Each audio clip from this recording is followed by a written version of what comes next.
the Kaichor News reporters, they exited, and then I asked where were they? And someone said they left. So I saw this news story where, from Kaichor News, saying that the Kaichor News reporters were forced to walk out of Jagdeo's press conference after he allowed Guyanese critics to decide who asked questions. So this headline gives you an indication of the mental state of Glenn Lal.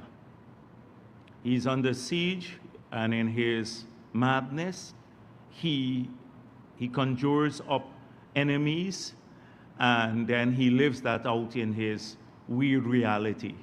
Now, anyone who was here would know that several people asked questions. Critic asked his questions, then Kiana, yeah, the guy from Kimal, and several others. And I even asked for the reporters. But somehow I think they believe maybe they have a position of privilege here, that they get to ask the first questions and ask 30 questions, and then all of the other reporters must wait until they ask the nonsense that they get fed from Glenn Lal through these text messages. Now, that's not going to happen at my press conference. Yeah, I'm in charge of the press conference here. So neither critic nor anyone else will allow that to happen. But Glenn Lal is in a mental state that is very troubling, worrisome. Not for us, for him personally. I sometimes watch, well, I can't bear to watch, but the little memes that people send to me. And he has overworked every topic on the oil and gas sector, and his views are getting more extreme, and they have no relevance. They have not even a single modicum of analysis, much less common sense. So this is false, but there are so many other things too. He claimed that my comment in his newspapers about what is taking place at the UN committee, the question asked about journalists, that it came from the oil and gas network, this group of people who came together recently to create an organization. If you look at who they are all the PPP haters gathered up together again. And so I pointed out much of their comments had nothing to do with the oil and gas sector. They submitted to the UN body where we were under review, a document talking about May Thomas and that some reporter was harassed by where the president was. All false. And I pointed out that the quality of journalism. So this is the incident I spoke of. And then I said that we should be happy in this country that we have a free media. Journalists are free to ask questions. They're not harassed. And that in some countries in the world, journalists are being killed now. They said that I threatened to kill journalists in the newspapers. They converted that again to it was a veiled threat to the journalists in Guyana that I'll kill them because Jagdeo is serious about the things he talks about. So the mere fact that he spoke about journalists being killed everywhere in the world means that he wants to kill journalists in Guyana. This is the madness that goes on in newspapers. And then the others will defend their right to say, this is journalism and this is a newspaper. This is not journalism. This is political posturing. And it all comes mainly from the opposition. So today I want to, I just had to say that because there's so many, you're going to see mounting evidence of what I'm speaking of, which is a lot of lies in the couture fabrication. We saw it before, it happened in the past, in the pre-2015 era, and then they went silent almost in the entire APNU period on corruption and everything else, but all of the things that they were wrong on and they lied about, they until today have never had the decency to offer an apology. All the allegations of corruption that were investigated and no proof existed, they still persist with those, and now they've piled on new allegations. So you're going to see the Kaichor news get more and more extreme, and that's understandable given the political posturing of Glenn Lal and his mental state. The second thing I wanted to address today is the opposition press conference. So I think this entire press conference was dedicated to a couple of purposes. One is to say that we want to keep public servants poor. So the dissatisfaction, to generate dissatisfaction in the public service. Now, if you look at the track record of the People's Progressive Party in government, you would see that we took public servants who were pauperized under the PNC in the early period. I don't need to go back to history, but you can see the evolution of wages and salaries and conditions of service in the public sector made the greatest progress under the years when the PPP was in office. You get a lot of "we love you" statements and slogans from the PNC, but when you actually check the facts, you will see that the greatest progress has been made under the PPP. If you look at the labor laws of this country, the labor laws of this country evolve. All of the ILO conventions have been ratified by the PPP. We advanced legislation for protection of people, safety, etc. in workplaces. Wages and salaries in the real sense of the word has grown significantly over the period we're in office. And so today, it's a far cry from the early days when public servants left in droves, teachers left in droves to do trading. On the APNU, they used to be importing goods in little bags at the airport. You see them lined up at the airport. Public service wages for teachers and policemen and nurses were poverty wages. We were earning like $25 a month.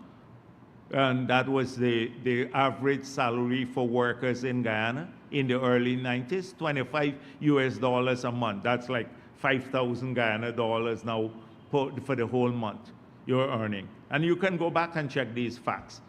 So APNU is really good at this, committing the bad acts, and then they label the other party, because in this country, we don't do a lot of fact-checking. So they do that often. And so today, again, we have seen, let me pause to welcome my friends from the Kaichor News. Right. And Critic is now here to ask the questions for us. So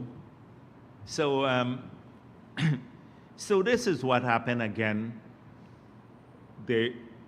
today. Again, we want to keep public servants in poverty. The public sector was practically pauperized by APNU, not just public service. So now Norton says, the 1 month bonus that we took away from the the joint services, I'll return it. It's been returned already. And he wants to give other public servants the 1 month bonus. But they destroyed the bauxite industry. Let me tell you, people don't understand. And one would think that the bauxite industry is in APNU's base. When they signed the agreement with Minproc, just before the PPP got into office, The agreement was to either restructure or close the bauxite operations in Linden. We decided not to do that, the PPP. Until today, bauxite is still functioning in Linden. When Lincoln Lewis and the others tried to, they were saying that the bauxite operations in the Berbice River were black gold and that making some exorbitant demands. When the bauxite companies, Alcoa and the others, walked away from Guyana, we were faced with a loss of thousands of jobs. And it was this government that took over the operations of the bauxite industry and ran it for several years. We ran the bauxite operations for several years because we did not want those workers to lose their jobs. We then got some new investors, Roussel and the others, to take over.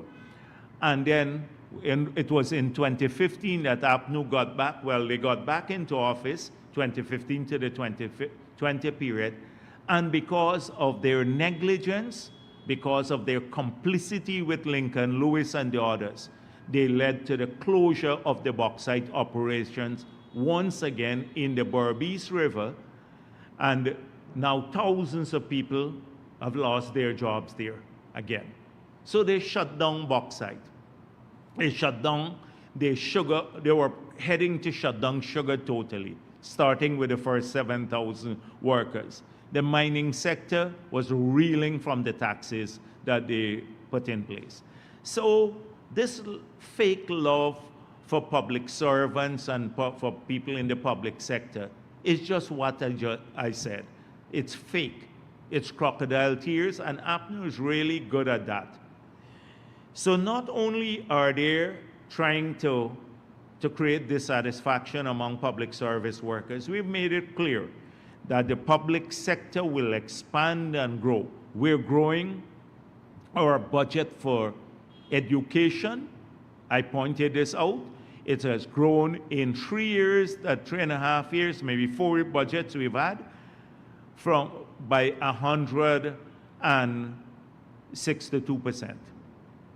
And in the health sector, by over 260%. Massive increases. That means a government that is committed to a better functioning public sector. A better functioning public sector. The army and the police have better conditions of service, more scholarships, to restore their bonus, etc. And this will grow in the public sector over time as we get more resources in the oil and gas sector. So we pointed this out.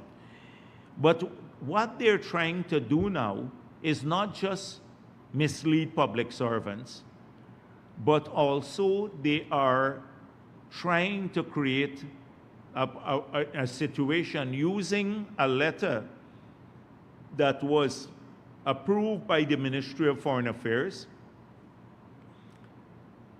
for people who want to recruit workers from abroad, specialized workers from abroad, to come in and work, not necessarily in government, but they wanted to avoid people being trafficked through Guyana. Under APNU, trafficking was a business, and that's established now. We submitted the details to the human rights body too, that the 40,000 Haitians who came to Guyana and disappeared from Guyana, they didn't come to live here. They were brought through Guyana, and they paid people in government for the privilege of passing through Guyana. And it was organized. It was organized trafficking, 40,000 of them. We wanted to avoid that, so the agencies legitimate agencies that want to do recruitment, they get a covering letter from the Ministry of Foreign Affairs that they can recruit. And not just from Bangladesh, from anywhere where the skill type, where we have shortages in that skill type. Now we haven't made this being secretive about this. We've said over and over, and here at this press conference, I have repeated this, that in some areas we're allowing labor to come in to work. We pointed out that we are allowing the Chinese to bring in their labor for the bridge. And they said they were going to bring people from Bangladesh to work there because they work with them at building the stadium in Qatar for the World Cup, the same company that was working there. We allow others to bring in labor because we have a labor shortage in Region 4 particularly for some types of labor. And if we want these projects to be completed, the bridge, the highways, etc., we have to do that. We've said before that we're building 12 new hospitals. We are going to rehabilitate all the other hospitals. We need specialist doctors. We need more doctors. We need nurses. We already have a shortage of nurses. Our nurses are leaving to other countries. And they're getting a significantly higher rate, pay in some countries like the UK, etc., but they don't train. So we have to recruit people to come and work in these hospitals to make sure our people get the best quality care. We can't just build the hospitals and leave them there without staff. So we've been bringing in, the president has spoken with Cuba too. We've been bringing in many people from Cuba for the private sector, not we, but the private sector has been recruiting these people, and also from other countries. So the Bangladeshis are no different. If they come, they'll be recruited. But the thing is that they try to say that we're paying them more than what our own people will get, and that's patently false. It is false. It's fake again. It's conjecture by the opposition. They don't even know the contract. They only see the letter, but they already said the people will get more money. Well, I can say to you that any person who is recruited from abroad to work in the public sector, because a lot of these are not coming to work necessarily in the public sector, but if they come to work in the public sector, their conditions of service will be no better than what the Guyanese get. It will be comparable to what our people get for the particular skill. So if you have a registered nurse who is making X amount of money including the other benefits, the Guyanese will have to get exactly that same amount, or maybe in some cases even higher.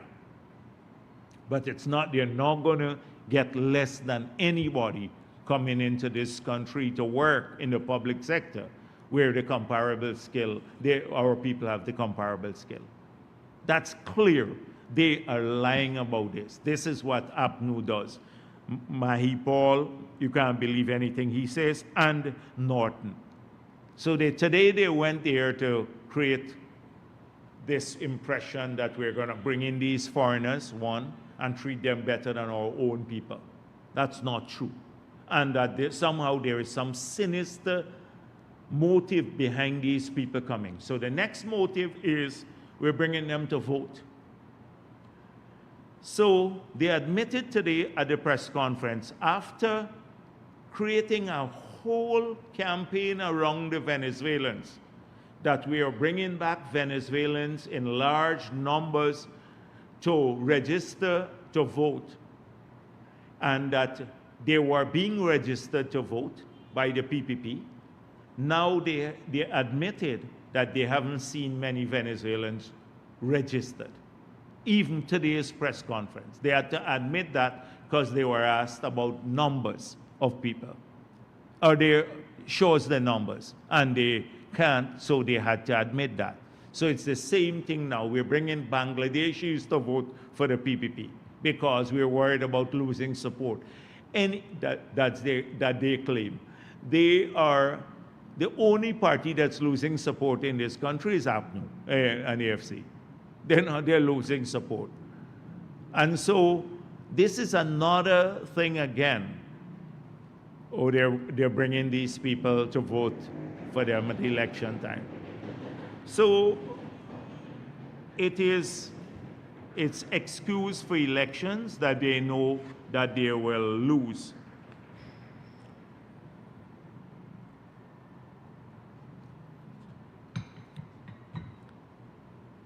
the, the next thing, so I said Rosedale Ford today, and I really should stay away from their internal politics, but sometimes it's so interesting for me that I can't resist the urge to comment on their internal politics. So whilst I'm at it, let me just share my views. So Rosedale Ford announced his leadership, well, his candidature. And then Norton had his say on this candidature. So whilst professing that it's a Democratic Party and everyone has the right to contest, etc., that's the standard kind of language that they use. But Norton has done two things at today's press conference. One, he said that Amnali is campaigning for Rosedale Ford, that Amnali said she prefers the PPP in office than APNU, and basically linking, and then they had some barbecue that they were raising funds, and then the people were told they were raising funds for Rosedale Ford. So by association, he is now saying the mole Rosedale Ford is a PPP mole. That's what he called them, moles. So he knows that's red meat to the rabid APNU base, because that's what is remaining with them. The rabid, racist, the people who can't change from the past. They're bitter. Young people have left them in droves. If you go and see their protests and their activities, it's really a gathering of, I don't want to say older people, but that's the truth. And so the moment you say somebody is a PPP mole, then Rosedale Ford is seen in that light. And so I guess that would be a key element of his campaign. And then he said something. I think he implied Rosedale Ford is corrupt. So he said, our party is democratic and politically sensible. That's the big gaffe, right? The membership speak to me and they're looking for a number of things in a leader. One of them is that the PPP must have nothing on you so they can use it to their advantage. You must not be involved in any oil scam, or there is any document left in the government that, I don't know, but something he made a miss there about that they can sue to control you.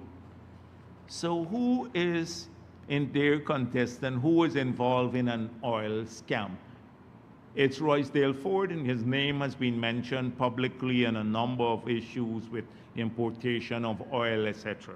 Norton has already fired the first shot here, implying that Rosedale Ford is corrupt.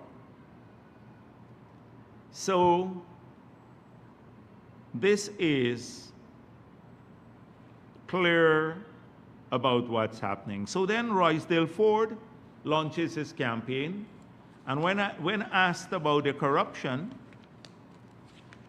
he said, in politics, people will make all sorts of allegations against you. So I look at this. Obraj Narain is part of an organization created by Rosedale Ford, and guess who are the membership? Leon Saul, Lincoln Lewis is the chairman, and they wrote the police saying they must investigate me for allegations of corruption. Imagine Rosedale Ford organized. He just said today, in politics, people will make all sorts of allegations against you. And they now wrote the police saying the police must investigate allegations against me. And the chairman of the group is Lincoln Lewis. Now, if you put Lincoln Lewis in heaven, things will go missing. Things will go missing in heaven. With God being omnipresent and watching all the time, and even without the knowledge of God, things will go missing. And an Obraj, imagine this Obraj. You know how many allegations we have, and maybe even more factual things of things happening. But this is the duplicity of this. So Roysdale Ford, in defending himself against allegations of corruption made by Norton, is now saying, in politics, people say all sorts of things about you. But when they're prepared to make these allegations themselves about other people, but when it comes to back home, they get thin-skinned and complain about it and use it as defense. So for me, it's neither here nor there with Roysdale Ford or Norton. Now, Norton talks about that, about Roysdale Ford's allegation of being involved in oil scam, or imply that in his press conference today. Now,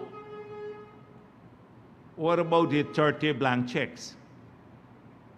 I'm sure Roysdale Ford would have a lot to say about that. In fact, he said a lot. He and Paul, remember in the leak conversation with the treasurer, had a lot to say about these blank checks. So it's going to be a mud fest, and neither of them. It's a pity that this party that has such a long history, the PNC, would now have a competition for mediocre leader to lead that. Because I still believe the PNC could, have some redeeming factors. Now, maybe I should just move on from these people. Yeah. The next thing is, I saw an interview done on BBC Hard Talk, and generally the tone of the interview was good. I think, as is known, this is a presenter who is known for his style. And he asked all the tough questions. And I think he asked them equally across the board to everyone that he met. There were tough questions, and they're often bandied about. And he gave, especially the president and others, a chance to respond to these questions. But there were lots of factual errors that were made. And so we don't want to get involved with all the details of it. But here are some of the factual things that he made a mistake on. So he said that internationally, many people believe that Guyana will move from a carbon sink to a carbon bomb. He said that we're going to be producing about $150 billion of revenue from the oil and gas sales in the next decade or so. And we will emit 2 billion tons of carbon. Now that figure is absolutely wrong. So we did a quick calculation, and if you look at the figure that was submitted in the environmental, when they sought an environmental permit for the licensing of the FPSOs. it was submitted that the maximum emission per FPSO would be 2 million tons of CO2 equivalent per annum. When we check now, the figures are running much lower than that. But even if we use those figures, 2 million per annum, and we have 6 FPSOs operating, which will give us between 1.2 to 1.5 million barrels per day. That's 12 million tons of CO2 emission per year. Now, every year, our forests sequester over 150 million tons of carbon from the atmosphere. So if we're emitting 12 million tons per annum from 6 FPSOs, we don't have 6 operating as yet, but I'm talking about peak. That's only 7% of the carbon that our forests sequester from the atmosphere. So we cannot become a carbon bomb. We will remain a carbon sink even at maximum production of 1.5 million barrels per year. We'll remain a huge carbon sink globally. Now that's scope 1 emissions. So scope 1 and 2. So scope 3 emissions is when you burn the fossil fuel. So how do we calculate this? So they look at 1.5 million barrels per day over 365 days, and then multiply it by 10 years, or let me go the annual figure. So 1.5 million barrels by 365, and then multiply by the carbon content, which is 40 kg of CO2 equivalent per barrel. And that gives you about 27.4 million barrels per day, tons per year, 24.4 million tons per year. So if you add that, now let me say that is when it's scope 3. So that is when the oil goes to another country, is refined and used. We, under the United Nations, the International Convention, only when oil comes on shore do we have to account for these emissions. So the oil don't come onshore here, so we only have to account for the 12 million tons that the operations, or scope 1, we emit every year. The rest of the oil goes to another country and it's burnt there. But even if we utilize that, combine that's 30 something, nearly about 40 million tons a year, which is still only 25% of our sequestration from annual sequestration by our forests.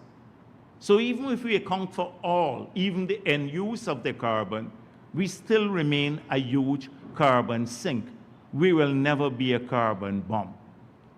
And so his figures were wrong, because it's not $150 billion, it's $410 billion if you calculate using the same period. And the emission level is about maybe 20% of what he said in the interview. 20%, and that is scope 3 emission.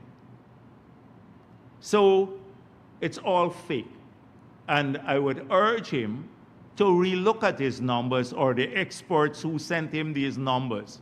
I think he mistook the billion tons with billion barrels. So I think he divided 150 billion by $75 and got 2 billion barrels. But he said it's 2 billion tons, which is a different issue. So factually, it was wrong. The next factual error that he made was he said that gold mining has been driving deforestation. And he said a legacy of deforestation. We have the lowest deforestation rate in the world. And after over 100 years of producing gold and cutting the trees, we still have 86% of our forests in our country covered with forests. After over 100 years of producing gold and cutting trees, because we have one of the lowest deforestation rates in the world, if maybe the lowest now, and the second highest forest cover in relation to the country in the world. So this is not factually accurate again. You would notice that almost everybody who spoke with him spoke about the industry. They expressed concern, but they also said that we need to have this industry move forward. Except Van der Radzik, that she started off by this extreme position, and then when asked, what do you suggest? She wanders off from the vulnerability of Guyana. And because we recognize that vulnerability, we will be spending $122 million of the $150 we earn from the sale of forest carbon, and over time, maybe over $2 billion from the sale of forest carbon to climate-proof ourselves because of that vulnerability. But the vulnerability exists whether we produce oil or not, because this vulnerability is driven not because of our own action, but because of what is happening globally, global warming, to which we are a minuscule contributor. A minuscule contributor. So when asked about that, until now she didn't give a decent answer. She went off, wandered off into some fancy, oh, we got to renegotiate the contract now. Guys, and at the other end of the spectrum, people say, leave everything in the ground. What is she saying? Should we leave everything in the ground? Because this is what you get, this wishy-washy position. They can't take a strong position. We have taken a strong position, and the interviewer expressed that. He said that this government has said that it wants to get as much oil out of the ground as quickly as possible in the context of net zero. And is this not contradictory? And the answer is no.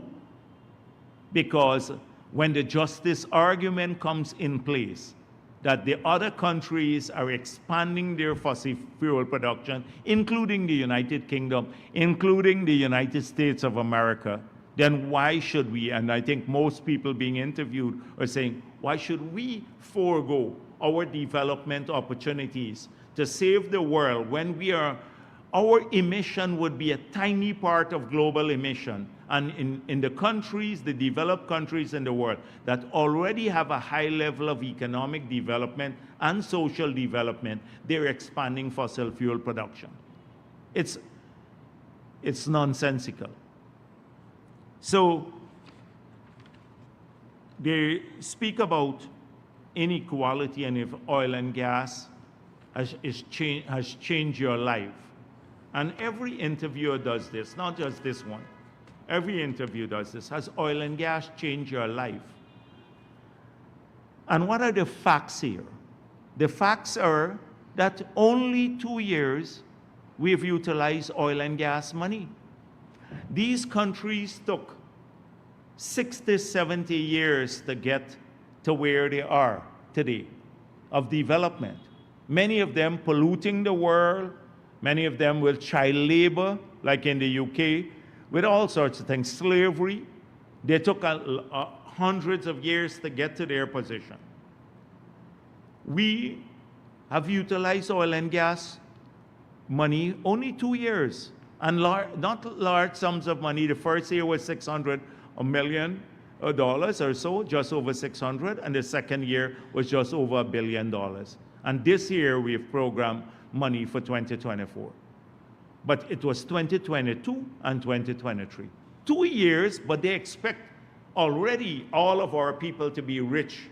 Are you, the oil and gas has changed your lives? Are you rich now, etc.? 2 years of utilization. But look at this country and the changes that have taken place in 2 years. The last 2 years, in fact, the last few years. More of our people are employed now. We went from massive unemployment under APNU now to labor shortages. We're now expanding healthcare. We're expanding education. We're expanding infrastructure. We have more people being trained, more on scholarship. We're moving to free education. But they expect us to get wealthy in 2 years of using oil and gas money. And the money now in this year, which is the highest sum that we're using for 2024 now, we haven't utilized it as yet.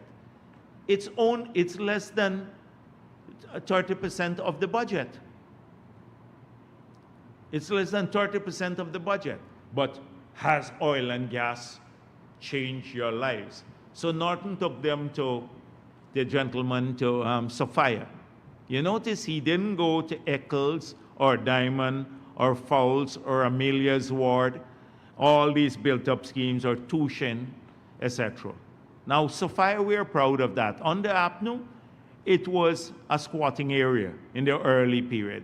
I remember when Chedi Jagan came into office, that's when the development of Sophia started, and road network, lights, potable water, all of those things were absent. And now we're doing the road network, and people have jobs there too. So under APNU, Norton's plan is people wouldn't be owning any house there, they'd be renting.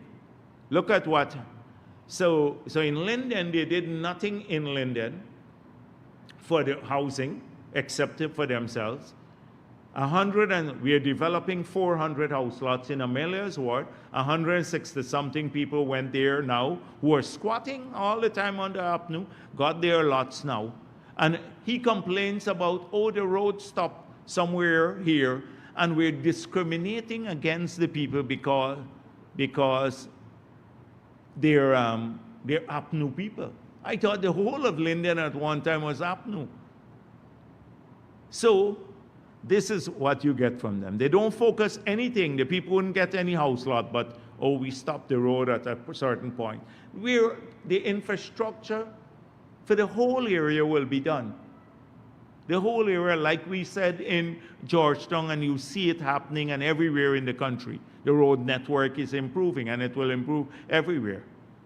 But so he goes there to talk about cost of living. And to tell a man coming from the UK about cost of living, you try living in the UK. Now you don't have to get visa, even Critic went here. And you don't have to get visa to go to the UK. You go and see what the cost of living is in the UK, and the trouble that the governments there have because of cost of living increases. Find out about their energy charges, how it skyrocketed. It tripled the heating charges and electricity bill just a couple of years ago. Triple. Here in Guyana, we've kept it constant because we are subsidizing. The rate was 22 cents per kilowatt hour when the oil prices GPL was paying $75 per barrel. Now they're paying $104 per barrel, and the rate is 22 cents per kilowatt hour. because this government has kept it subsidized so that not a single home has a higher electricity bill or businesses. That's a massive, massive subsidy. I've spoken about us removing the 50% excise tax on about $800 million US dollars worth of imports of gasoline and diesel. You calculate what that would be. That's about $75 billion per annum of subsidies. And you talk about cost of living. So globally, this is a phenomenon, and worse, and he complains to the man from the BBC, who probably, if he goes to a supermarket in the UK, Norton would get a heart attack if he goes into a supermarket there when he looks at the real cost of living and compare it with the wages too. That is why, although our porting, the man mentioned $60,000 per capita GDP, but it's not $60,000 in nominal terms. It is half of that, but because our purchasing power parity is stronger, it's half of that of the United States of America. Well, twice as that of the United States of America. So a dollar can get you twice as much goods as in those countries. That is why they're saying 60,000 US dollars. And so we're very happy. The guy repeated a lot of the things that he was told by these NGOs. And the president gave great answers to all the questions that were there. We pointed out on the insurance, they talk about oil spill. If you look at what we have done with environmental permits, if this gentleman only had a chance to review the environmental permit that was issued in the tenure of, what's his name? The one Adams, versus an environmental permit today, he would just recognize the magnitude of the change. We're one of the first we have a zero flaring policy, but we always had a zero flaring policy, but we put in place a carbon tax to support that. Cradle to grave management of waste, treating of wastewater, a whole range of other things. The cap and stock to make sure that it's resident in the country to address oil spills, etc. We're passing new legislation now to ensure that that happens. So almost everything he raised, we can give credible answers. So people should read or watch the interview in the sense that a lot of the stereotypes that exist in other parts of the world. So somewhere in the northern NGOs and then the Van der Radzigs and the others, they slavishly repeat everything. Oh, stop the oil production, keep it in the ground. Too much emissions will come, but they don't tell the developed world to do that because they're expanding. But stop it in this developed country because you're creating a carbon bomb. It's not so. It's done responsibly. Secondly, you have a moral obligation to do this because the world, you would have sea level rises and it will affect your country. What about the moral obligation of the developed world that has the current concentration of greenhouse gases that already driving climate change was almost put there entirely by the developed world? But they want us to be responsible now. We must forego development opportunities because although we have poor people, but they must continue to have 3-4 cars and drive them and their SUVs, etc., and raise their emission levels. And then the same people would come and tell you, what are you doing to get your people out of poverty? What are you doing to get your people out of poverty? So this is the condescension. Oh, can you manage these resources well? Can you manage these resources well? Well, we're managing them even better than most of these developed world of the developed world, because we have total transparency in the use of the resources. Every cent has to be appropriated by the parliament before it's spent. We have provisions that demand that they, in fact, not demand, they mandate that the Minister of Finance has to inform the public. You look in the other countries that are producing oil and gas for decades and centuries, whether they are obligated by law to publish receipts. It's not so. So we are very pleased with our stewardship and the strong measures that we have put in place to monitor this sector, unlike many of those countries. But we are not going to forego our opportunities. And I'm so proud of the Guyanese, most of them, except in this Bharrat Jagdeo. I'm proud of the Guyanese who were interviewed, because they all made that point. You just look at them. They said, it's our turn now. We need to develop. Let the developed world make adjustments. In fact, they have a more polluting form of fuel than ours. What about their responsibility? Why do we lecture these countries all the time? Would you have gone, imagine a country, a reporter from Guyana or a specialist from Guyana going to any part in the US where you have like massive poverty. If you look at parts of the US, massive poverty. Don't see it. The United States has maybe 30 million people who are illiterate. Illiterate. That's 30 times our population. 30 times, even more, who are illiterate. If you look at their poverty profile, you don't get those questions. And they don't get those questions because it gets masked there. If you look at our attempt to address poverty, it's everywhere. In the indigenous communities, you see big attempt to tackle the issues of access to basic needs and employment, and right across the country in a more organized way and in a fairer way than many of those countries. So when you worry about inequality, etc., you should apply it there. But just imagine 2 years after the president mentioned the Industrial Revolution in the UK. In the Industrial Revolution, this is after slavery.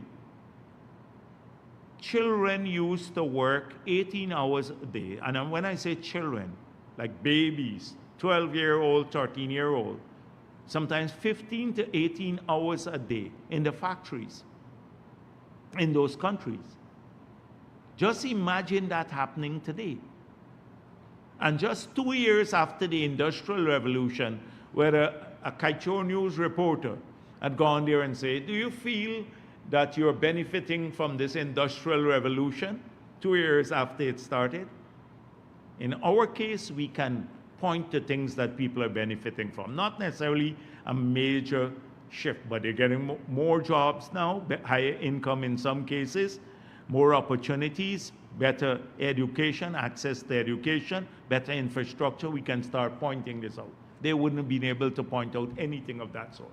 And so that is why we don't take to the lectures kindly, because we're confident that these resources belong to our people, and we have to, first of all, we're elected to work for our people, but we are also mindful of our international obligations. And you have a group of people here in this country who are hell-bent on pulling down everything. Some of it is because of jealousy, like some of it is because they seek relevance, like some of these NGOs, some because of the politics, they're political NGO, and some because of plain stupidity, like Glenn Lal. So this is how This is what happens. And you have to fight against it all the time. I spoke on the UN Human Rights Committee. So we told you that after the initial questions came from some members of the committee that we found were not part of the submission. So people are invited to make submissions, NGOs. You had a few of these local ones made their submissions. Now that the submissions are revealed, you would see how political they were. But a lot of the questions raised did not come from the submissions. So we then wondered where they came from, and we believe they were sent by APNU and the others, and they met with, like in New York and other places, planted questions. But notwithstanding, we can answer those. These are questions that came. We noticed that they removed the Rickford Burke, and the final report, the Rickford Burke matter, disappeared because we pointed out that he's wanted for extortion. They were trying to make it look like he was, because he's a critical of the government, we are persecuting him.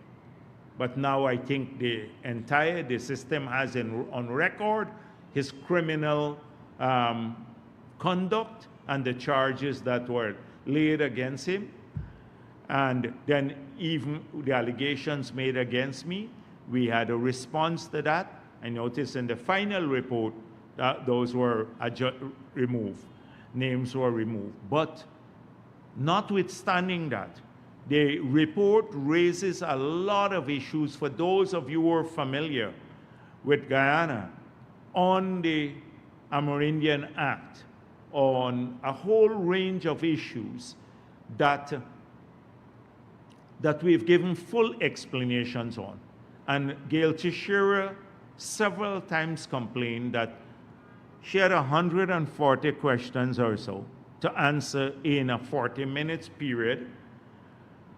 Then we were given 1 day to respond to that. After the questions came, we got the response in. Then when this draft came out, we were given 24 hours to respond again.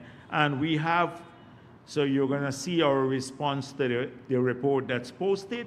It's a lengthy response. In 24 hours, we put in the response to say that the final report did not take into consideration a lot of the information that we supplied. So because we have a good track record on human rights issues and all of these matters, we can rebut these allegations. I fear that some countries may not be able to do this, but we can do that.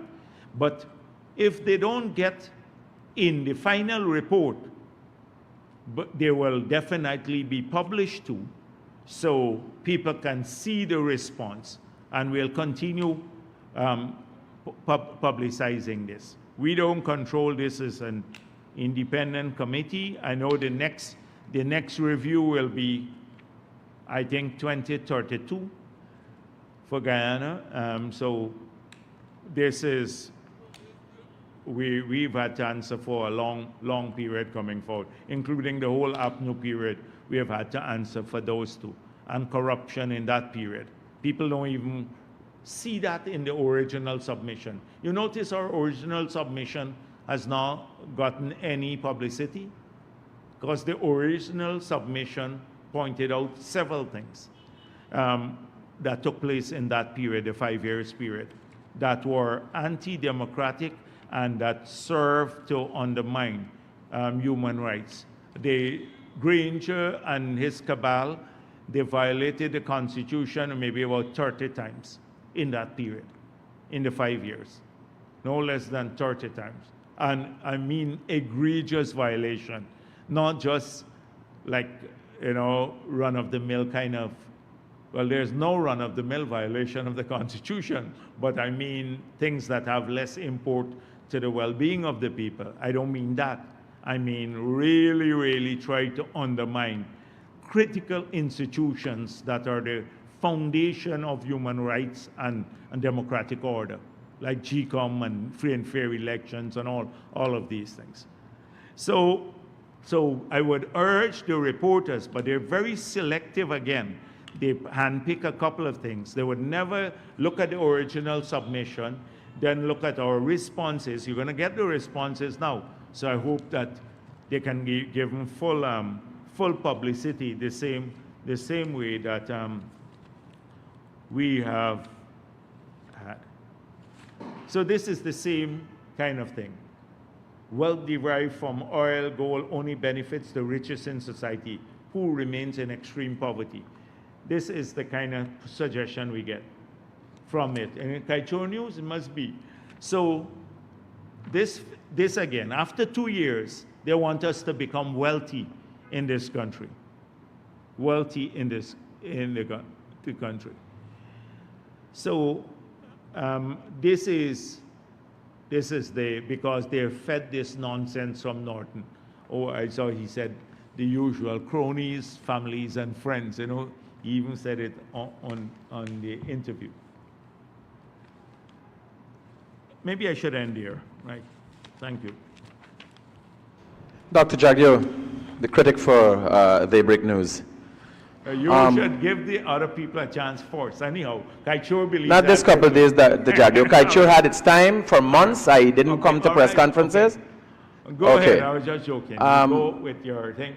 He's not controlling. I'm controlling the press conference. So don't get up and leave again. Glenn Lal, if he asks a tough question, Glenn Lal might tell you all to go. Don't leave.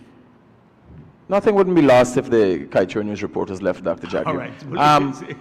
The 32nd Congress of the People's Progressive Party. Sure. Can we get an update on that? Yeah, well, the update is we're getting ready for the Congress and everything is running smoothly. Is there anything specific that you would like to ask me, though? Because, you know, I pointed out that there are several committees working. So we have a committee that is made up of several members and a member of the Central Committee who is looking like the Credentials Committee. So they're looking at people, the groups, the financial members, the submission of the delegates, whether the delegates are eligible for contests, because they have to have a time period and be financially eligible, all of those things. You have a credential committee, organizing committee that deals with logistics. You have so there's several committees that are functioning at the same time. The East Coast, there's a special committee on the East Coast because, well, in Region 4, because we're holding the Congress in Region 4. This is Region's 4 turn this year. General Secretary, yes. Are you satisfied with how the process is coming along? Yeah, yes, I'm pleased. So almost everyone is involved. We have maybe from the Central Committee, from maybe about 17 or maybe over 20 members who are part of one committee or another. More than half of the Central Committee are in different committees planning. Jagdeo, from last evening to today, there have been what I could only suggest, although it's in the media, certain sections of the media, because of the sections of the media that's in, it could be considered to be rumors. But is government aware of one of his senior police ranks on his way back from training in India being pulled in by the FBI in the United States of America? Yes, we saw that in the media. It came out in the media. The report, from what we gather, from what I gather, a report was made to the superior officer or the senior officer of that policeman. So that will engage the leadership of the police force, and that's where the matter will be dealt with. Does the government have any worry as to what it relates to the line of questioning of the... No, I personally, I did not seek to find out what it related to, because that should be dealt with by the police force. The United States of America will not tell us what their questions are, why they question people, because that's immigration matter. They don't, as a matter of policy, they don't release why visas are withdrawn or denied. So a lot of people have had visas withdrawn or denied, but they will not share that information that is they keep that information to themselves. If there is any criminality on the part of anyone in government, then once the information is shared with us formally by the US government, there'll be action taken against people. But we can't go on the basis of allegations and all of that. And, you know, like Rick Ford Burke and his boy, well, I was going to say how he gets this information, but he, his contacts saying that they want to investigate certain officials of the government of Ghana. We can't run around based on conjectures and rumors. So, but let me assure you that if there is any information that's shared about criminality on the part of anyone, including police officers, that they will face the full consequences of the law. We made it clear. Anyone that this party, because at one stage people were claiming that they were beholden, that the party is beholden to certain individuals in this country, and therefore will defend them at any cost, even if they commit illegality. And I've made that clear, that the party is bigger than any individual, and that nobody should harbor a modicum of doubt as to how we will act in case that there are verified cases of illegality, that we will act in a manner consistent with the law. So let me disabuse. That's all I can say. I don't like getting into hearsay. This person says that, and Rick Ford Burke with his, like, his shrill kind of nonsense running around every day with his tight pants gang over there, dealing with getting information from that gang and posting it all the time. I don't deal with that. We have serious business. So I don't want to get sucked into that, the grind associated with Rick Ford Burke and the others. So that is where it often leads us. But we have one position. Our position, you commit illegality and it's pointed out to us, and it's verified. And if there's official report of that from the US government, we'd be happy to investigate it fully. Samuel Signano, the NCN News. Dr. Jagdeo, Venezuela recently passed a law to incorporate Essequibo, which is a violation of the Argyle Agreement. Many analysts say this latest move by Nicolas Maduro is just a distraction based on the election. Do you agree with this view? We are taking it seriously. And so that is why the Foreign Ministry put out a statement. And you would see from the statement that the government of Ghana is treating this as a serious matter. So it could be a distraction from its domestic issues, but we are treating it, any threat to our sovereignty is taken seriously by the government of Ghana. And as we pointed out in that press statement, their actions fly in the face of the Argyle Agreement, the promises that were made there to try to keep this region as a zone of peace, and it is contrary to the provisional measures that the ICJ declared. Secondly, on Rick Ford Burke, he has asked the High Court to quash the summons and defamation charges against him. He says the charges are politically motivated, fabricated, and unconstitutional. Your thoughts on this latest action? So we told Rickford Burke to try to steal money, extort money from the businessman. That's politically motivated. But that's the refuge of scoundrels. You know, they always go, oh, it's politically motivated. So they justify their illegality by claiming it's politically motivated. Now, anyone knows that who's examined his post would know that this is a conman.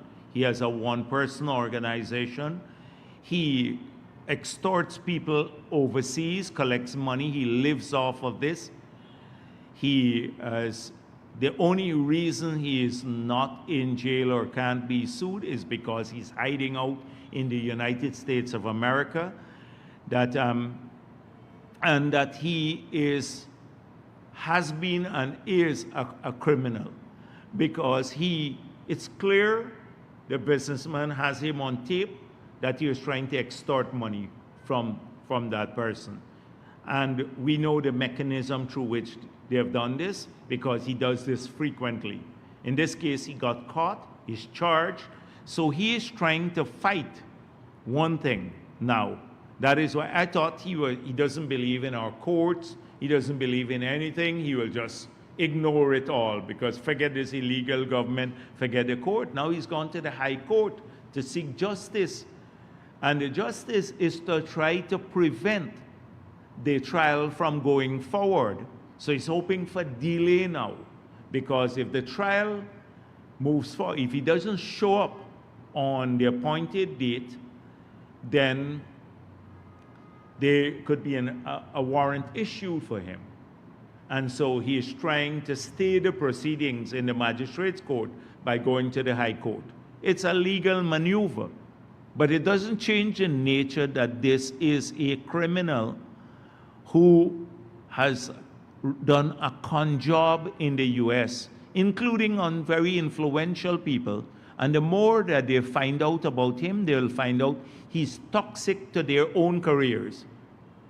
Because now in the entire UN review panel, they've seen who Rickford Burke is. He's a petty criminal. Well, not petty. He's a big criminal, but petty-minded criminal. I must say petty-minded, but a huge criminal. So he's going to be jumping around, and his organization, the one-man organization, will issue 4 more statements before the day is done, and he'd go on a live on Bench Cop and get all frantic and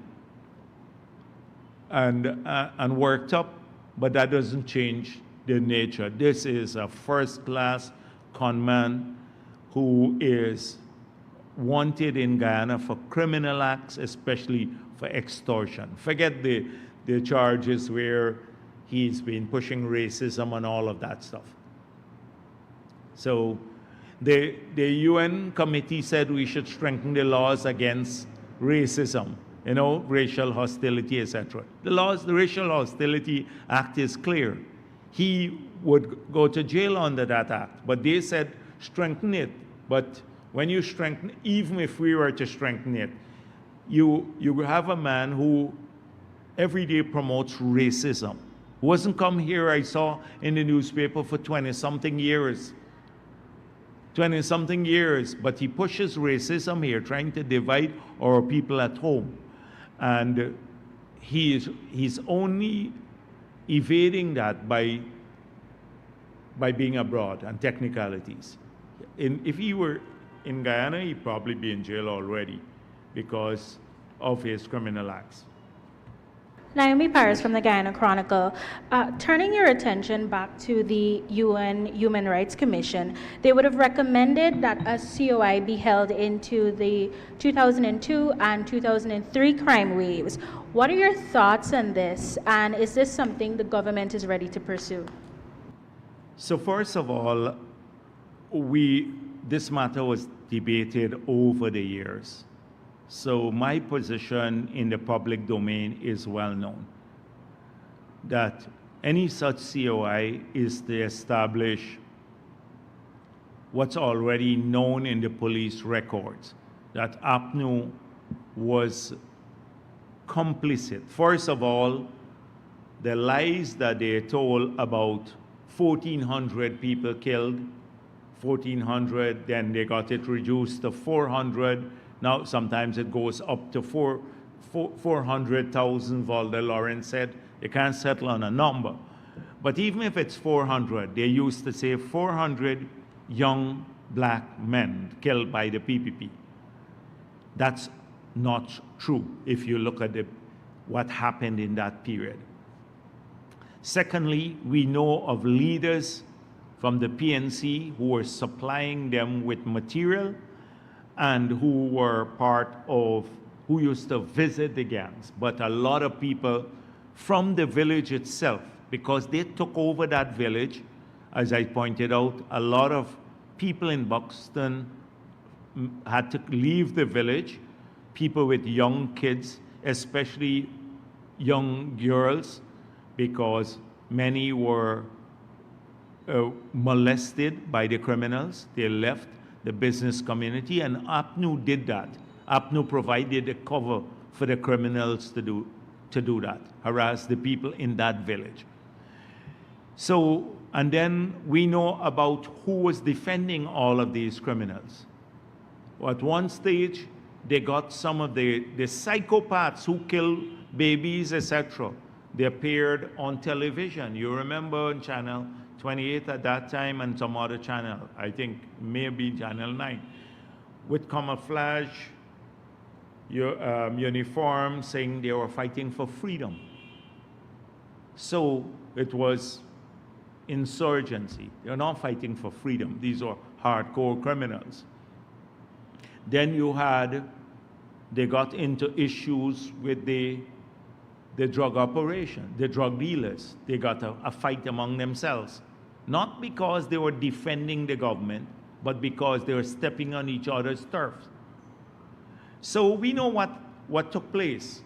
So even Sashaw murder, the file was prepared, and in the file, we knew who the killers were. And so we said it will just confirm that. Granger, who wanted this same propaganda, was feeding into the propaganda, oh, we killed 400 young Afro-Guyanese, announced a commission of inquiry. He said, I'll have a commission of inquiry. And then I think he was dissuaded by the leadership of the PNC in not doing it, because they knew, one, it would show that no 400 young black kids were killed, and two, that they were complicit. So he did not do that. Now, that promise was made in one of their submissions to the UN in 2018. So we are now asked, where is this inquiry? But they don't differentiate, because even if the corrupt government in APNU did something, we got to answer for it now, because we're government now. So we got to defend a lot of these things now. So we were asked, we said, where is this inquiry? And it should go ahead. So the government will be going ahead with this COI, because the UN wants it, Granger wanted it, and I hope that there will be no prevarication anymore. There shall be a COI into what took place in this period. My final question. Earlier you mentioned the opposition leader's appearance on BBC's Hard Talk, particularly where he spoke at a squatting area in Sophia. Do you believe this was done deliberately? Yeah. I resent about he saying that there's squatting area. Sophia is part of the city. We're working to integrate Sophia in the city. Right now we're doing several grounds in Sophia. We're building out a road network in almost all the fields, and all the roads in Sophia are going to be done as we're doing everywhere else. Sapphire never had potable water. Potable water is their electricity. Nicer houses are being built in Sapphire. More people are working there. So this was an area that started off as a squatting area, but people are living there now and they're part of our country, etc. But Norton took the gentleman there because he wanted to make a point. But there's several housing schemes that we develop in this country. Why didn't he take them to another one? But he is the leader of the opposition. So that's the standard thing. When you're in opposition, and particularly when you don't have any plans, or you're very vague on policies, you go back to the gut instinct. And so that's what he is familiar with. Oh, shout that the PPP wants, gives everything to friends, family, and cronies, ignoring your own history, and oh, people are poor and the cost of living is high. That's all he does. Now, you know, I saw a strange thing, that he now has all the information. Kaichor News again. He now has all the information to decide on ring fencing. He now has all the information. So I hope he makes a decision on ring fencing. It's just every week, it's a shame that we have such, I can't find better word. I'm kind of wishy-washy. I think wishy-washy is like it shows drift and come back and drift everywhere. Wishy-washy is the best word I can come up with. It describes his actions, what he says. It's just like devoid of any content. It's just like ebbs and flows all the time. Wishy-washy is the right word. Okay, good afternoon, Dr. Jagdeo. Just before I begin my questions, I hope when I start bullying critic for this mic, I will be allowed the same privilege, right? Bully critic for the mic? For the mic, yeah. Oh, you bullied him for the mic? I No, I said when I start bullying, I hope he's... Last week, did somebody chase you all from here? How come the newspaper has that you were prevented from asking questions? Did I prevent you last week from asking any question? No, but I've raised this matter with But critic did I before. prevent any reporter from Kaichor News last week to ask any We question? didn't say prevent, we said you're allowing critic to take over the press conference. Anyways, Right, so let's move on to the question. Yeah, no, but we need to clarify this. After critic asked his questions, Kiana asked questions, several questions. Now, then Kemal asked questions. Then several other people. Where was this critic taking over my press conference?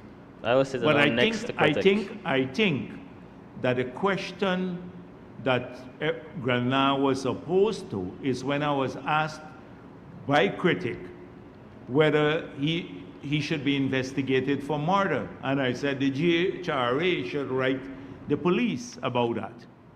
I think that offended him because he probably is listening there to what we're saying. And he told you all to exit the place. But nobody prevented you from asking questions. So let's move on now. Okay, let's establish that. let's move on. That his paper was lying on that. Yeah.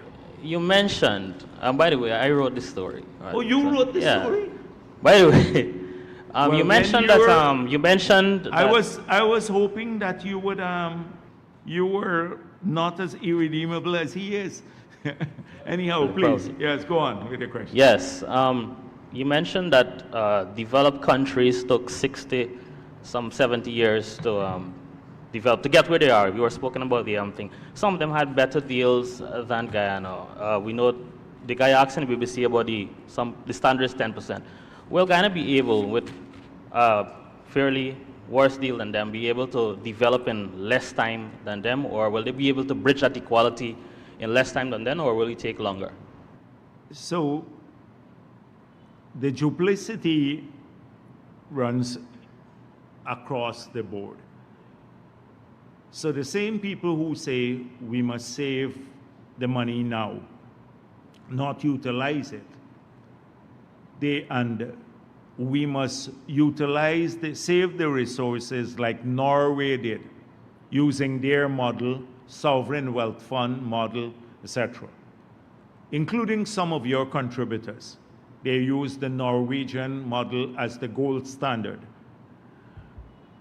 They would not say that Norway, for the first 19 years of production of oil, did not have a sovereign wealth fund.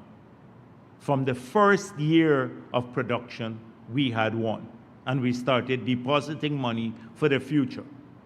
Norway did not establish a fund for the first 19 years.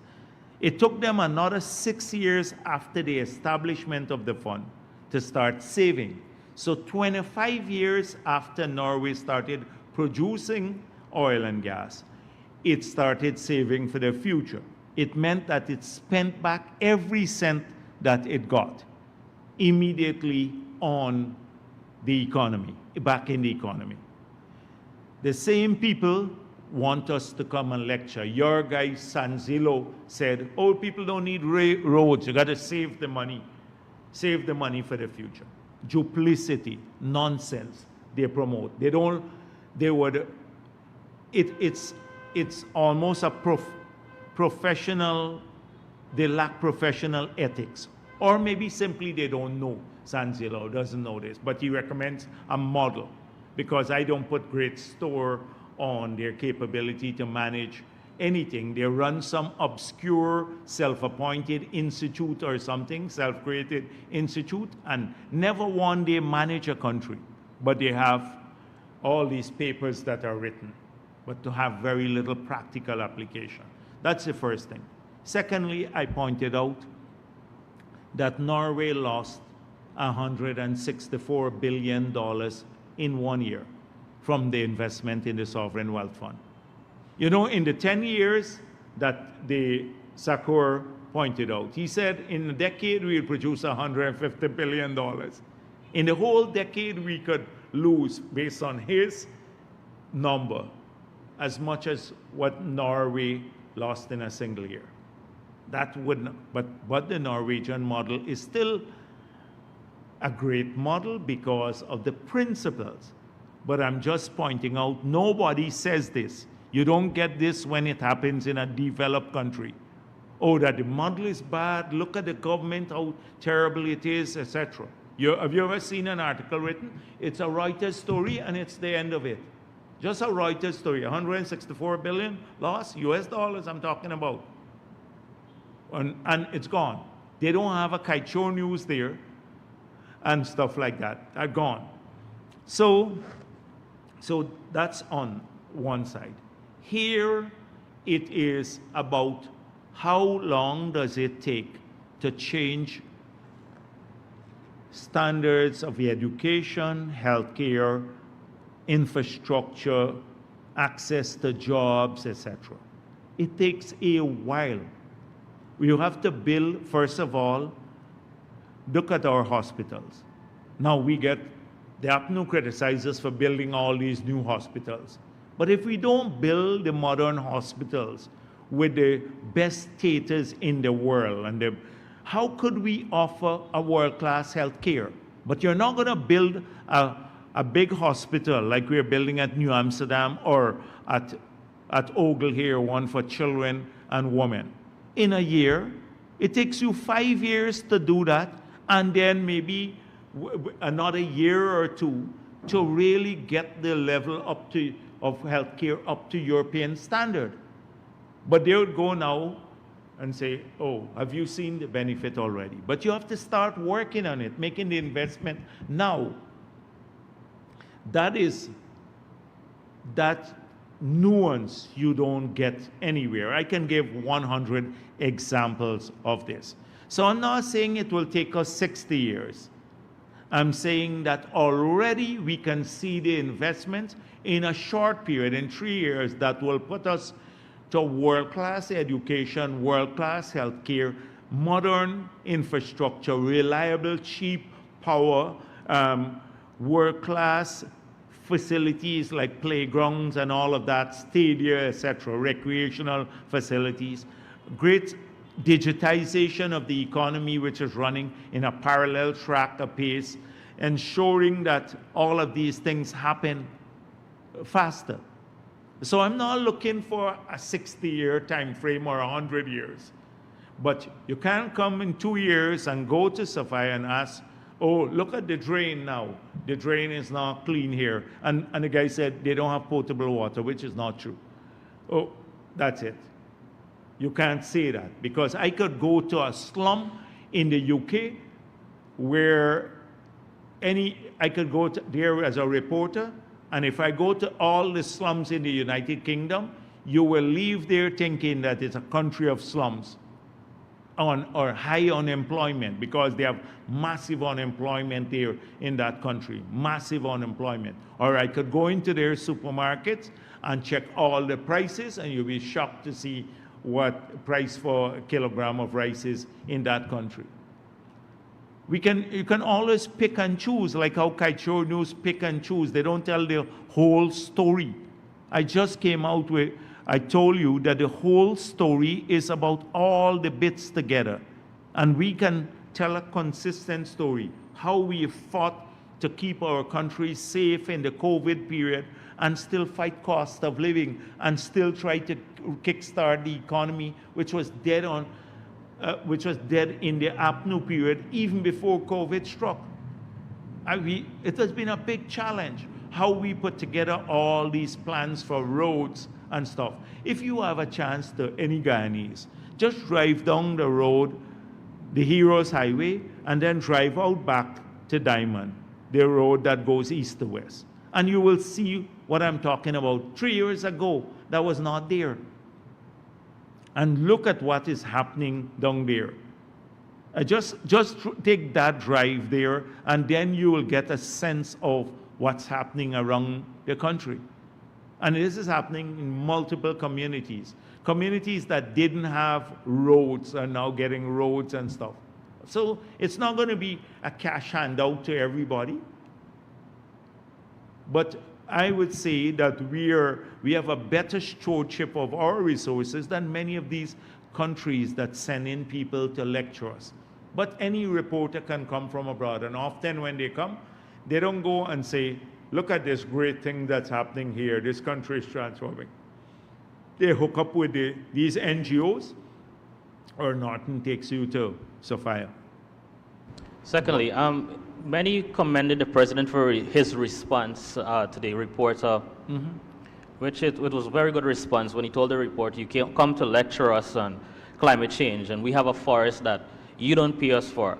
But at the same time, many have criticized that he does not come up with the same aggression to holding the oil companies accountable for many things. For example, their discrepancies that were found in the audits and so forth.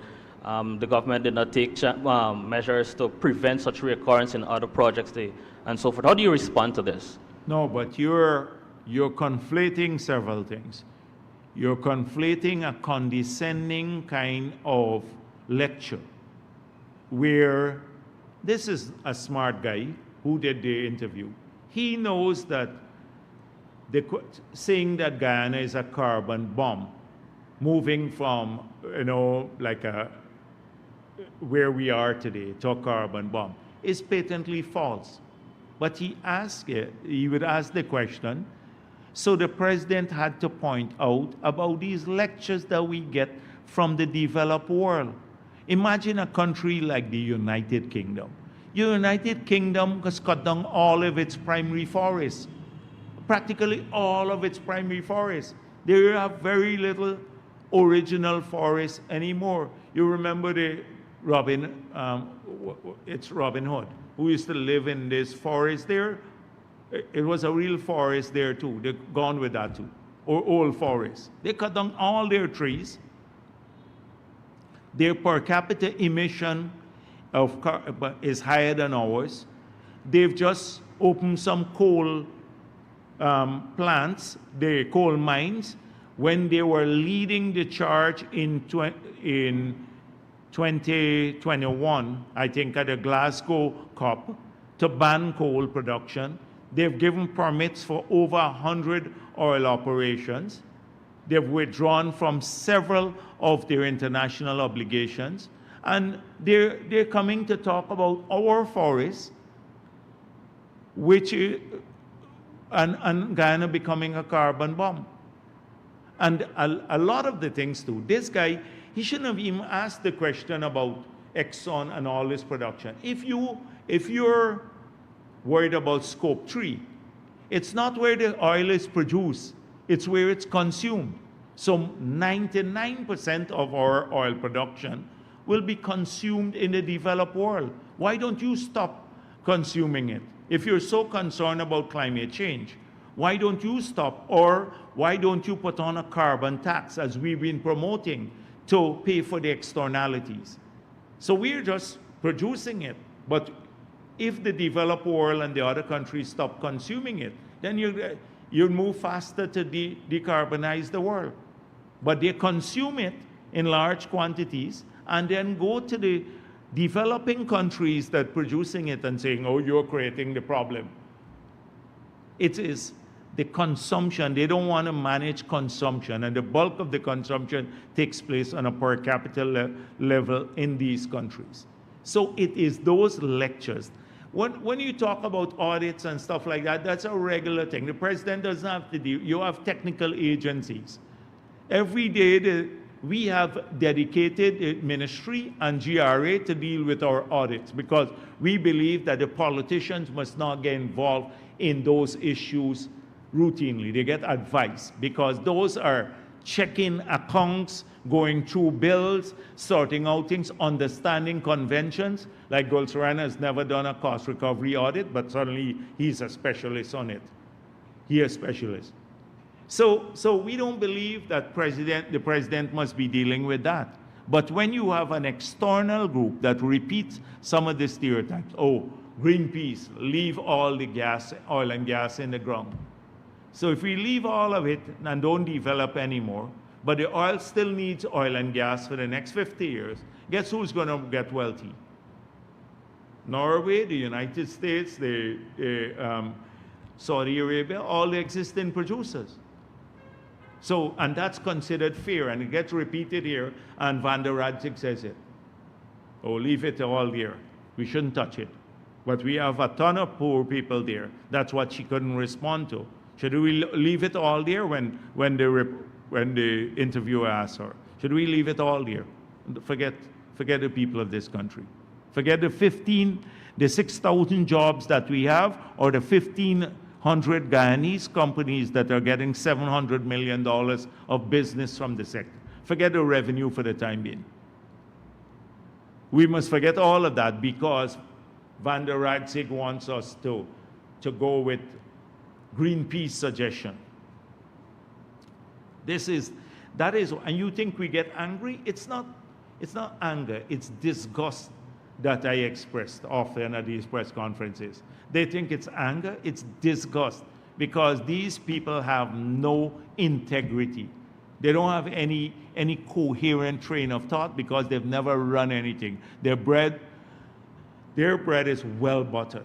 They live cushy lives, and they don't care whether the man in Blackbush Polder, he gets water for his farm, or the people living in Sophia get a road to drive on or a playground for the kids. They don't care about that, or the sugar workers have a job. All they're concerned with is getting their faces in the newspapers, and also going to some conference, thinking that they're relevant. And they're the conscience of the society. They're not their conscience. They're parasite. For a long time, they've been parasitic. And that's why I call them names. Not because I hate them personally. So you can go off. I see Kaichor News had an editorial on my press conferences, abuser in chief, and all of that. Well, forget that. Yes, I will continue doing that, because they want to take away our future. We're not going to allow that. The PPP is now a wishy-washy party, you know. They like the PNC.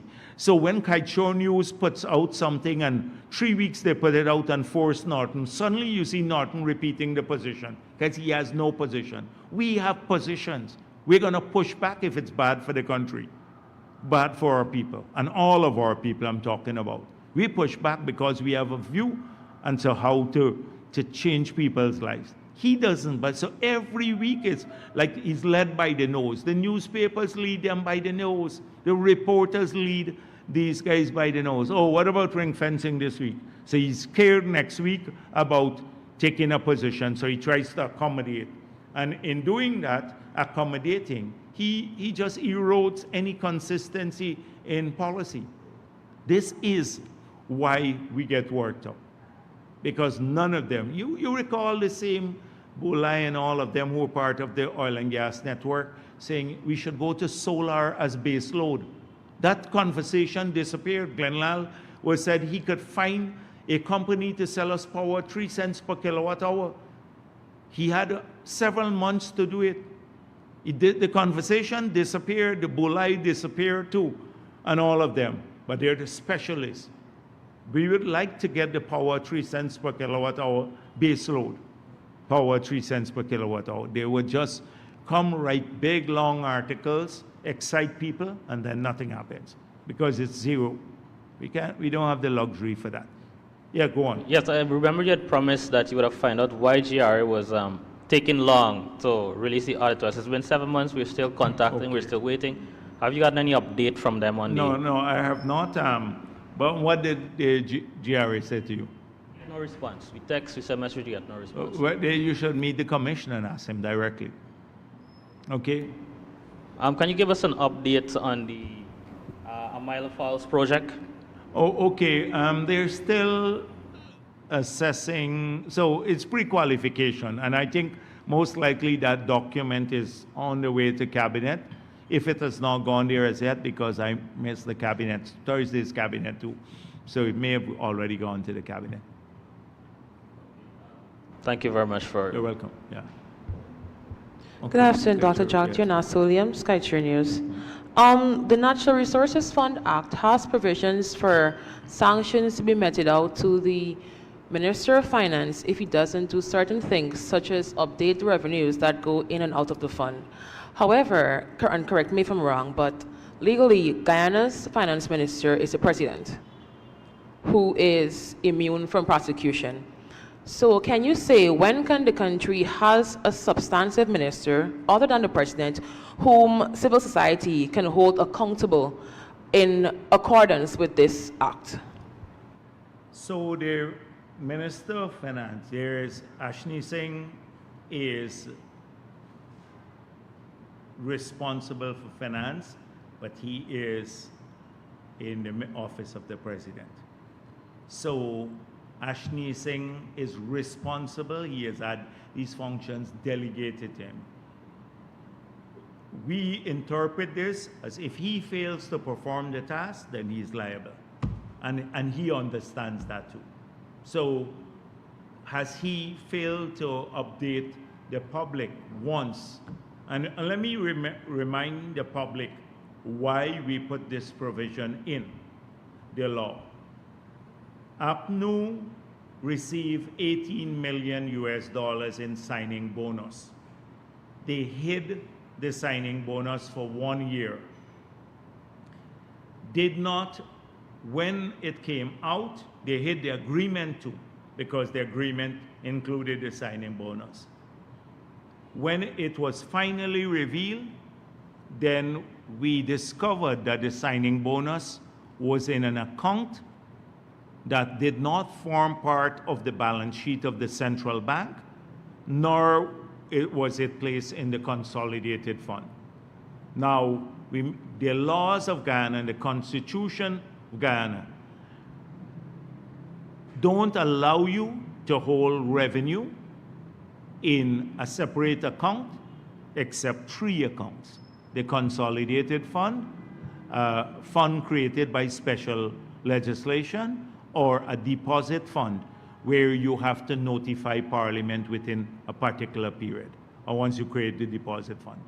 This account was held outside, not falling in any of the 3 categories. They refused to pay it over to the consolidated fund. The PVP filed a court case. This is some opposition for them to release the money. Then we heard the Minister of Finance, but before that, before it was revealed they had the money, Winston Jordan was asked by the Kite News about the signing bonus. And he said, we never requested, nor did we receive it. It was false. He lied to the country. He lied to the country. He's now being held accountable until now for lying to the country.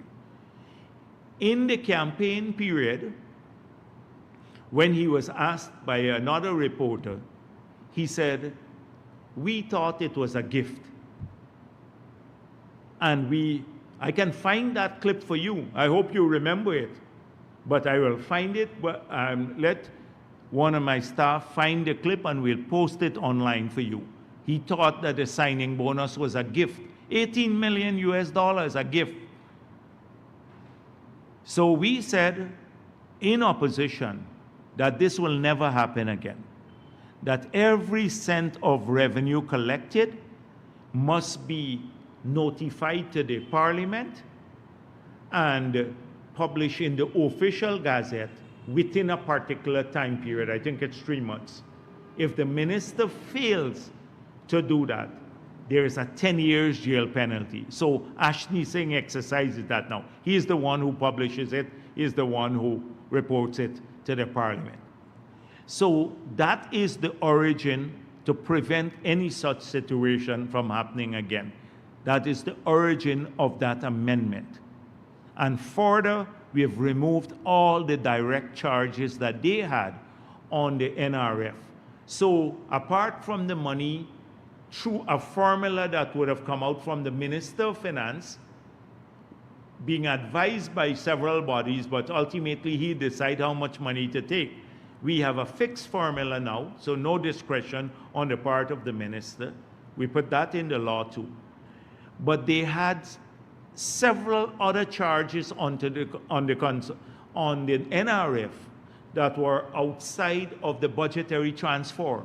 So we said, you will only have the budgetary transfer now from the NRF in accordance with this formula, and there shall be no other expenditure credited to the NRF. So the body that we put in place now to manage the NRF is a board now. When it was only the Minister of Finance, they can't charge any expenses to the NRF. They can't charge expenses to the NRF or any other expenditure. Any expenditure now will have to be funded through the budgetary process. That's a major reform. That's a major, major reform. People don't even look at the import of it.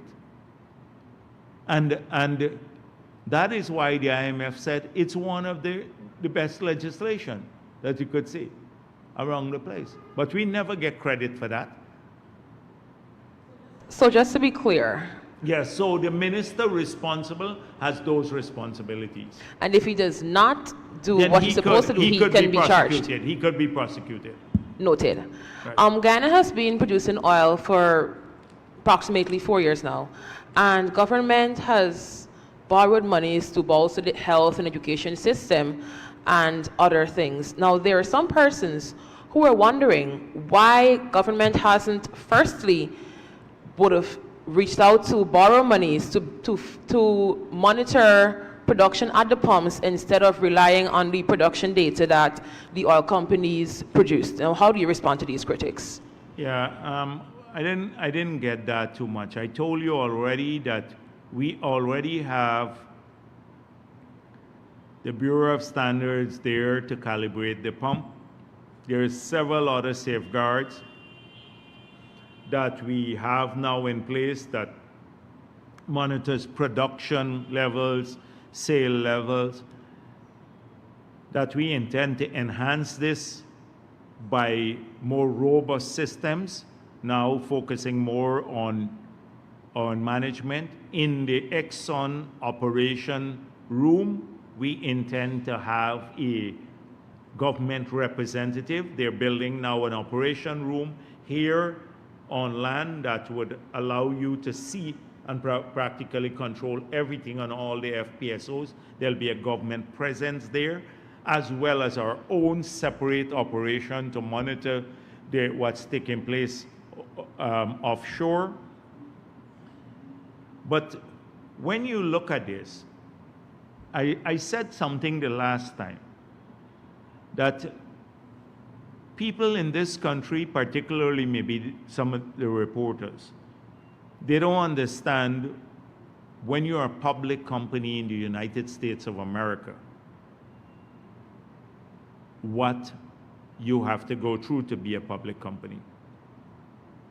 If you falsify information, sales information which could affect your ultimate revenue, so assuming a part of the Exxon Global operation is revenue from Guyana, and they falsify the production data and therefore their revenue data, the fines and people going to jail is massive. It's not here. So there are several, that's why when you deal with the publicly traded companies, they have a different standard of transparency. And so a Gulsaran or a Christopher Ram or some of the others I see writing like Hunt, who can't even calculate a royalty payment. You think these companies have tons and tons, they have to go through this all the time. Gulsaran has probably never even seen an audit of that nature. I haven't seen some of the expenses. And so this is why sometimes it's beyond the scale of comprehension. So they simplify. Like this same thing about reserves.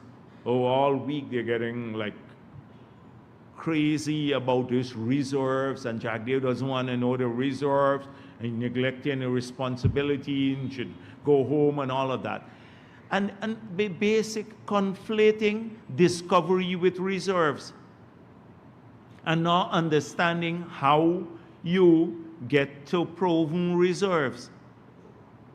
And then saying, oh, why he doesn't want Exxon to drill appraisal wells? Because appraisal wells cost more too, and comes out of the same pool, cost, it's now ring fence, so the appraisal wells would be financed too.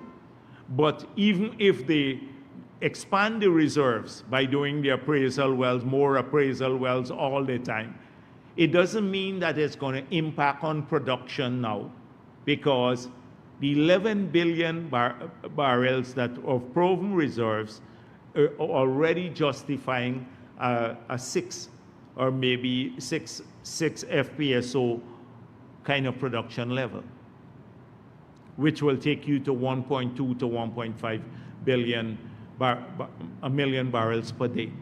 So it has cost implications, and the reserves change too. So when you say 11 billion, you can even reduce that a bit too, because when they go to do the appraisal, that is why it is a fluctuating number. When they start doing more in-depth appraisal, they can see the size of the reservoir, its connection with other reservoirs, etc. Geology is important. So why you think in some countries they've discovered gas for a long time? Say Suriname. How many years now the discovery has taken place? But they have not declared commerciality as yet. And a final investment decision, FID, is not taken as yet for the development of gas. So it's a much more complex thing, and it goes, oh, Jagdeo not interested in reserves. So that's it. I'm interested in ensuring that we make sure that these 6 FPSOs are performing, that they're done in a safe manner, that we strengthen our tools to manage the sector, that we force the company not just to ensure that we get more revenue, but also that they expand their footprint in terms of procurement from Guyana and Guyanese people. So not 700 million, maybe growing the capacity to give $2 billion US of business per year to local business, because that is the growth of Guyanese owned companies. That is what we're working on. Yeah. VP, 2 weeks ago, you would have raised, I believe it was 2 weeks ago, that you would have raised concerns about the slothfulness of the judiciary in their handling of the elections petition case. Can you say why not, and or if the same concern would be raised in relation to the oil spill protection case, citing its importance to the Guyanese people? Well, that case is, I think, already at the CCJ. That case is already at the CCJ, so it moved through the system like lightning. We have filed charges now about 3 years against Manny Patterson and Winston Jordan. We're not any close to trial as yet. That one moved through. You should, that's a bad example. That moved through the system like lightning. Like I saw some libel cases, like mine, this, what's her name again? Ferguson, I always forget her name. So Ferguson case went like that through the system. It went all the way to the CCJ. I won the right of having an appeal at the CCJ now. It went to the CCJ, came back. And you have people on the libel charges, who are waiting 5 years. No one can get their cases heard. So Charles Ramson has won, I think not Charles Senior, Ramson Senior has won against Golsaran. The one against me and Golsaran will come up soon.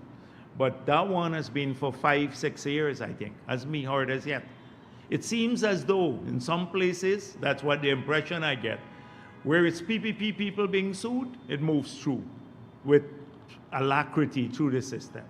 And when you have, look at Ashni Singh and the charges and Brassington. You remember when they were charged, how quickly, and they had to pay $2 million per offense in bail, $20 million in bail and stuff like that. Jordan is practically walking around the place, and he look at the nature of the offense, how egregious it is.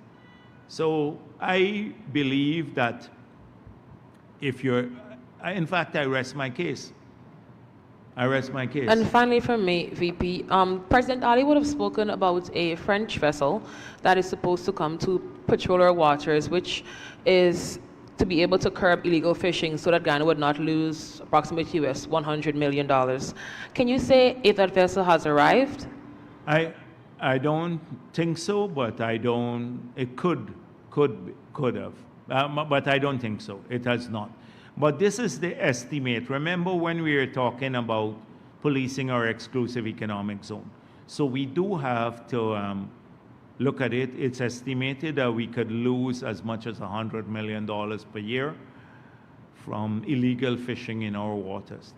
This is deep sea though, deep sea.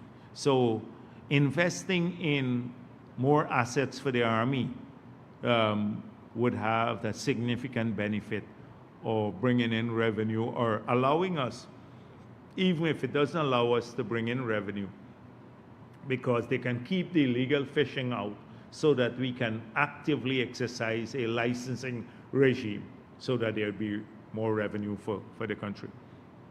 Just quickly, Dr. Yes. Jagdeo, we heard the passing of Justice Desiree Bernard. I know she was appointed the first chancellor Yes. under your presidency. Yeah. Any remarks? Desiree Bernard was, so she just passed, I hope, yeah. She was a great Guyanese, yeah, great Guyanese. I think she served us in an exemplary way, and we had a good working relationship, but one that preserved the independence of the judiciary. She was fiercely patriotic, and I think she was a standard to which many other judges should aspire. She established that standard. I was extremely proud when she went to the CCJ. And I just want to give my condolences to her relatives, family. It's a loss for our country. Yeah, thank you very much.